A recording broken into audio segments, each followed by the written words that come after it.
नमस्कार दोस्तों, स्वागत है आप सभी का एक बार फिर से हमारे चैनल आध्यात्मिक ज्ञान पर। साल 2024 की दूसरी एकादशी पुत्रदा एकादशी 21 जनवरी 2024 के दिन शुरू होकर 22 जनवरी को खत्म होने वाली है। पुत्रदा एकादशी के दिन किया गया उपाय साल भर पैसा बरसाने के लिए काफी है। पुत्रदा एकादशी के दिन चुपचाप गाय को खिला दें। यह एक छोटी सी चीज रोडपति भी होंगे, करोड़पति मिलेंगी। सभी संकटों और कष्टों से मुक्ति, मृत्यु, दंड, पितृदोष तुरंत होगा खत्म। पूरे साल आपके घर में भरे रहेंगे। अन्न धन के की आपकी 7 पुष्टि तक करेंगी। रुपयों पैसों पर राज। जी हां दोस्तों, 7 पीढ़ियों तक बैंक बैलेंस बढ़ता चला जाएगा। दुख दूर हो जाएंगे और सुख आपके पास आ जाएंगे। सुख आपके कदम चूमेंगे यदि आप 21 जनवरी एकादशी के दिन चुप गाय को यह एक छोटी सी चीज खिला देते हैं, जो कि इस वीडियो में हम बताने वाले हैं। जी हां दोस्तों, यकीन मानिए, इस चीज को यदि आप गाय को खिलाते हैं पुत्रदा एकादशी के दिन, तो भगवान विष्णु जी और माता लक्ष्मी बहुत प्रसन्न हो जाएगी। आपके जीवन के जो भी दुख, दर्द, संकट, कष्ट है, समस्त दुख संकटों से छुटकारा मिल जाएगा। आप यूं कहे, आपके जीवन से तत्काल गरीबी भी समाप्त हो जाएगी। समस्त दुख दूर होकर सुख आपके कदमों में आ जाएंगी। इतना सुख संयोग पूरे 400 सालों के बाद बन रहा है। आज पुत्रदा एकादशी को इस बार बहुत ही दुर्लभ संयोग में पड़ रही है। यदि आप चाहते हैं कि विष्णु जी, माता लक्ष्मी की कृपा आपको हासिल हो, जीवन से तत्काल गरीबी समाप्त हो जाए, पितृदोष दूर हो जाए, तो दोस्तों आज की यह वीडियो आप मिस मत कर देना। बहुत ही महत्वपूर्ण और लाभकारी वीडियो है। दोस्तों, पूरे 500 वर्षों के बाद पुत्रदा एकादशी के दिन इस बार ऐसा शुभ संयोग बन रहा है जिसमें आपके समस्त दोहक, दर्द, संकट दूर हो जाएगी मात्र यह एक चीज खिलाने से, गाय को। तो दोस्तों, कौन सी खास चीज, इस वीडियो के माध्यम से वही बताएंगे। पूरा वीडियो देखना, बहुत ही महत्वपूर्ण वीडियो है, आपके लिए लाभकारी वीडियो है। आगे बढ़ने से पहले आप लोगों से हाथ जोड़कर निवेदन है कि इस चैनल को सब्सक्राइब जरूर कर दें और अपने दोस्तों में शेयर कर दें। तो भगवान विष्णु जी और माता लक्ष्मी के सच्चे भक्त वीडियो को लाइक कर देना और सच्चे दिल से कमेंट्स बॉक्स में जय श्री विष्णु, जय महालक्ष्मी, जय गौ माता जरूर। जैसे आपकी समस्त मनोकामनाएं पूर्ण हो जाएं, और ज्यादा से ज्यादा वीडियो को अपने दोस्तों में शेयर जरूर करना। दोस्तों, आपको बताना चाहेंगे कि हिंदू धर्म में का बड़ा महत्व होता है। साल में कुल 24 एकादशी पड़ती है, यानी हर महीने एकादशी पड़ती है। प्राप्ति भी होती है और समस्त पापों से उनको मुक्ति मिल जाती है। और दोस्तों, आपको बता दें, इस दिन आपको भगवान विष्णु जी के साथ माता लक्ष्मी की भी पूजा अर्चना जरूर करनी। या दोस्तों, इस दिन विधि विधान से भगवान विष्णु जी, माता लक्ष्मी की पूजा करें। मंदिर और पूजा स्थल को साफ कर आपको भगवान विष्णु जी, माता लक्ष्मी की मूर्ति को स्थापित करना चाहिए। इसके बाद उन पूजा विधि अनुसार पूजा करें, व्रत का संकल्प लें और विष्णु जी और माता लक्ष्मी को नमस्कार करें। भगवान विष्णु, माता लक्ष्मी की पूजा में आपको फूल, नारियल, सुपारी, फल, लौंग, अगरबत्ती, घी, पंचामृत, भोग, तेल का दल और दाल चंद्र जरूर रखने चाहिए। आपको पूजा करें और विधि विधान से भगवान विष्णु जी, माता लक्ष्मी की आरती करें। व्रत कथा जरूर पढ़े और अगले दिन व्रत का पारण जरूर करें। द्वादशी के दिन को भोजन कराए। यथाशक्ति सामर्थ्य के अनुसार अन्न, धन, वस्त्र का दान करें। यदि आप ऐसा करते हैं तो भगवान विष्णु जी, माता लक्ष्मी प्रसन्न होकर आपकी समस्त मनोकामना को पूर्ण कर देते हैं। और अब बात करें कि इससे जुड़े कौन कौन से उपाय आपको पुत्रदा एकादशी के दिन जरूर करनी चाहिए, या कोई भी एकादशी जरूर करनी चाहिए, जिससे समस्त दहक, दर्द, संकट दूर हो जाते हैं। 7 पीढ़ियों तक धन दौलत की कमी नहीं होती। बैंक बैलेंस में बढ़ता चला जाता है। समस्त दुख, जो भी जीवन के दुख, दर्द, संकट दूर हो जाते हैं और सुख आपके कदमों में आ जाते हैं। सुख आपके पास आते हैं। चलिए शुरू करते हैं। कौन कौन से गाय से जुड़े उपाय। दोस्तों, सनातन परंपरा में गाय, गंगा और गायत्री का बहुत ज्यादा धार्मिक महत्व है। मान्यता है कि माता के पर 33 कोटि देवी देवताओं का वास होता है। गौ मां की सेवा एवं पूजा करने वाले जातक पर इन सभी देवी की कृपा बरसती है। गौ सेवा से न सिर्फ इस जन्म के बल्कि पूर्व जन्म के भी दोष दूर हो जाते हैं। प्रत्येक सुबह जब आपके घर में भोजन बनना प्रारंभ हो, तो सबसे पहले बनाई गई रोटी को आप गौ माता नाम से निकाल दें और भोजन करने से पूर्व गौ माता को इस रोटी को खिलाएं। यदि संभव तो काली गाय को खिलाएं। यदि काली गाय ना मिले तो सफेद गाय को भी आप खिला सकते हैं। प्रति एक पूजा और मांगलिक कार्य में गौ माता या से जुड़ी चीजें जैसे गाय का गोबर, गौमूत्र, गाय का दूध अथवा गाय के दूध से बना घी जरूर शामिल करें। इससे आपको पुण्य की प्राप्ति होगी।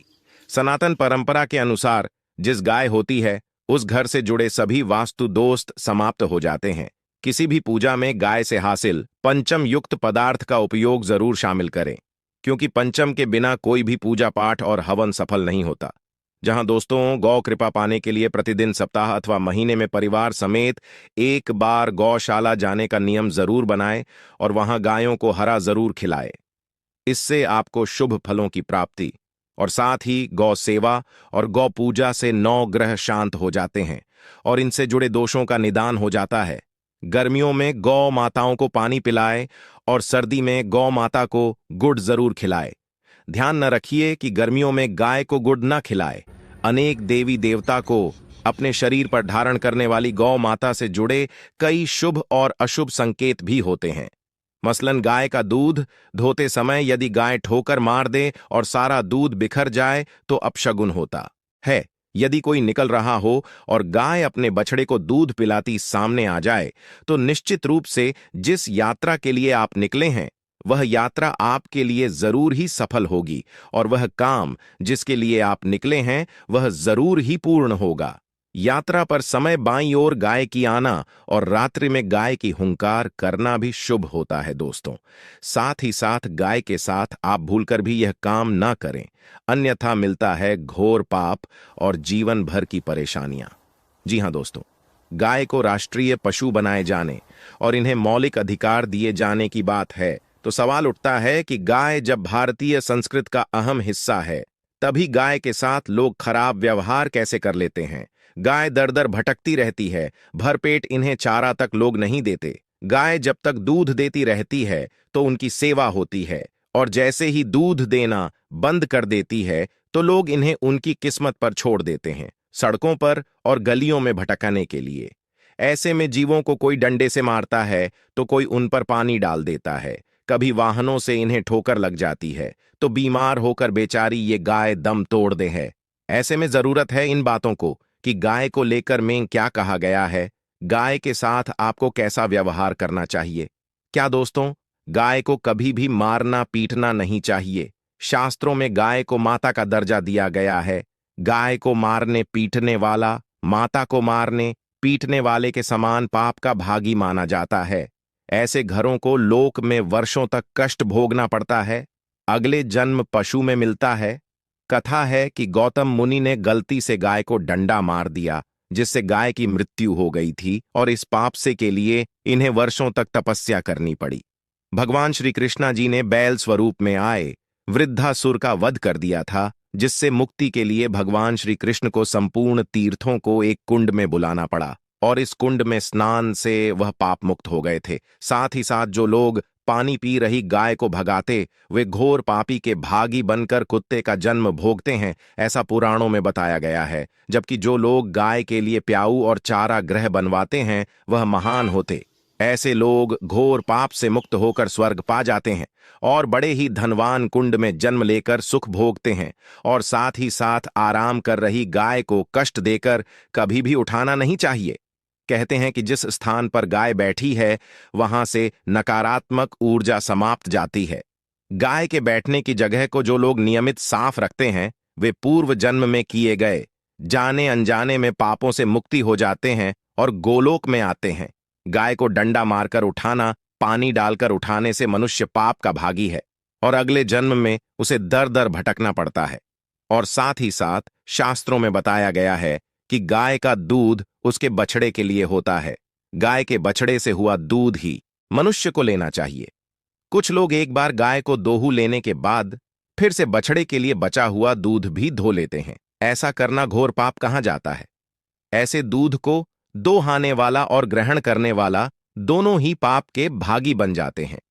दोस्तों, साथ ही साथ शास्त्रों में कहा गया है कि गोवंश यानी गाय और बैल के नहीं बैठना चाहिए। इनके पीठ पर बैठने से महापाप लगता है। ऐसे लोगों की यातना भोगनी पड़ती है। एकमात्र महादेव के उत्पन्न नंदी ही गोवंश है जिस पर स्वयं महादेव और महादेवी सवारी करती है, क्योंकि नंदी ने स्वयं अपनी इच्छा से महादेव की सवारी बनना स्वीकार किया था। और साथ साथ शास्त्रों में गाय के दान को बहुत ही महत्व दिया गया है, परंतु ऐसी गाय का दान कभी नहीं करना चाहिए जो बूढ़ी और बीमार हो। कठोपनिषद देह में नाचकेता की कथा भी इस संदर्भ में है कि जिस नाचके ने पिता द्वारा बूढ़ी गाय को दान करने पर आपत्ति जताई, दूध देने वाली और बछड़े सहित जो लोग गाय का दान करते हैं, महान पुण्य को हासिल करके स्वर्ग में स्थान पाते हैं। दोस्तों, साथ ही साथ सूर्य मंगल या शुक्र की युति राहु से हो तो पितृदोष होता है। यह भी मान्य है कि सूर्य का संबंध पिता से एवं मंगल का संबंध रक्त से होने के कारण सूर्य यदि शनि राहु या केतु के साथ स्थित हो या दृष्टि संबंधी हो तथा मंगल की युति राहु या केतु से, तो पितृदोष होता है। इस दोष से जीवन संघर्षमय बन जाता है। यदि पितृदोष हो तो गाय को प्रतिदिन या किसी भी एकादशी को या किसी पूर्णिमा के दिन या अमावस्या को रोटी गुड़ चारा आदि खिलाने से पितृदोष समाप्त हो जाता है। और साथ ही साथ बता दें कि गाय को आप जो भी रोटी बनाएं, प्रतिदिन ताजी रोटी ही बनाएं। गाय को अगर आपने रोटी बनाई है तो कोशिश करें कि उसको आप तुरंत ही गाय को दे दें। अगर आप उस रोटी को रख देंगे और उस रोटी को अगले रोटी मानी जाएगी, गाय को कभी भी बासी रोटी ना दें। इससे घर में नकारात्मक ऊर्जा वास करती है और जो भी कार्य आपके बनने वाले होंगे वह कार्य भी आपके बिल्कुल भी नहीं बनेगी। इससे आपके घर में हमेशा दरिद्रता वास रहेगा और आप भी कार्य को करेंगे, उस कार्य में आपको हमेशा असफलता ही हाथ लगेगी। इसलिए कोशिश करें गाय को रोजाना ताजी बनाकर खिलाएं और रोटी को बिल्कुल ना रखें। बासी रोटी गाय को ना दें और साथ ही साथ सड़ी चीज गाय को नहीं खिलानी चाहिए कि घर में कोई फल है, कोई सब्जी है, सड़ जाए तो लोग क्या करते हैं, गाय को खिला देते हैं। नहीं, ऐसा नहीं करना चाहिए। ऐसा करने से यदि आप गाय को खिलाते हैं तो और आप पाप के भागी बन जाते हैं। आप बिल्कुल भी सड़ी चीजें गाय को न खिलाएं और साथ आप आटे की 11 लोहियां बनाकर उनके ऊपर हल्दी लगाएं। इसके बाद उन 11 लोहियों को एक एक करके को खिलाएं। प्रत्येक लोई को खिलाते समय गाय के सिंग पर आप हाथ फेरें, पीठ पर हाथ फेरें, मस्तक पर हाथ फेरें। माता गाय के आप चरणों के स्पर्श करें। जहां दोस्तों ऐसा करने से आपके समस्त कार्य बनने लगेंगे। जो दुख का समय चल रहा है वह भी समाप्त होगा।